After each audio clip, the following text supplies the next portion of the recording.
Autism पेशंटमध्ये classical जे symptoms आहेत ज्यामध्ये टो वॉकिंग म्हणजे पायांच्या पुढच्या बोटांवरती चालणं, त्यानंतर आय कॉन्टॅक्ट म्हणजे आपण बोलतो आहे तर आपल्या डोळ्यात डोळे घालून किंवा आपण जे प्रश्न विचारतो आहे किंवा काही मुलांसोबत बोलतो आहे तर त्या व्हॉईस कमांडला प्रत्युत्तर न देणं, लहान मुलं आहे ते त्यांच्यात विश्वामध्ये असतात, म्हणजे आपण काय बोलतो आहे एन्व्हायरमेंट जे आहे सराउंडिंग्स याच्यासोबत त्यांचा कॉन्टॅक्ट नसतो, इतर जे लोक आहेत त्यांच्यासोबत ते कम्युनिकेट करू शकत नाही.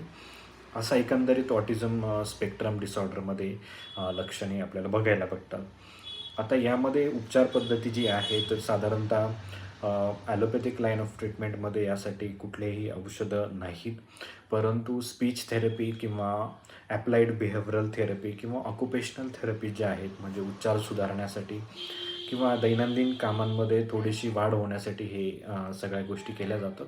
परंतु सगळ्या यूट्यूब आणि इतर सोशल मीडिया प्लॅटफॉर्मवरती मी बघत आहे की बऱ्याच वेळा असं म्हटलं जातं की ऑटिझम हा पूर्ण बरा न होणारा आजार आहे, परंतु असं काही नाही. होमिओपॅथीमध्ये या ऑटिझम सिम्पटम्ससाठी किंवा ऑटिझम स्पेक्ट्रम डिसऑर्डरसाठी खूप स्कोप आहे, पूर्णपणे हा बरा होऊ शकतो. मागच्या काही वर्षांमध्ये जे आम्ही ऑटिझमची जे मुलं आहेत त्यांच्यावरती जो सक्सेसफुली उपचार केलेले आहेत आणि पूर्णपणे त्यांना जे आहे ऑटिस्टिक जे सिम्पटम्स आहेत ते घालवण्यास आपल्याला पूर्णपणे यश संपादन झालेलं आहे. तर ऑटिझम हा पूर्णपणे बरा होऊ शकतो.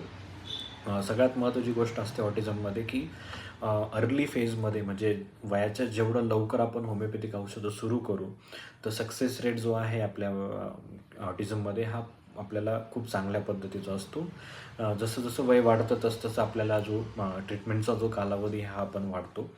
तर अर्ली डेव्हलपमेंटल एजमध्ये आपण होमिओपॅथिक जे औषधोपचार आहेत आपण सुरू करावेत आणि जे आहेत जे कोणी ऑटिझम स्पेक्ट्रम डिसऑर्डरची जी मुलं असतील त्यांना होमिओपॅथिकसोबत आपण स्पीच थेरपीज किंवा ॲप्लाइड बिहेव्हरल थेरपीज पण आपण सोबत देऊ शकतो, जेणेकरून जे रिझल्ट्स जे आहेत ते आपल्याला लवकर बघायला भेटतील.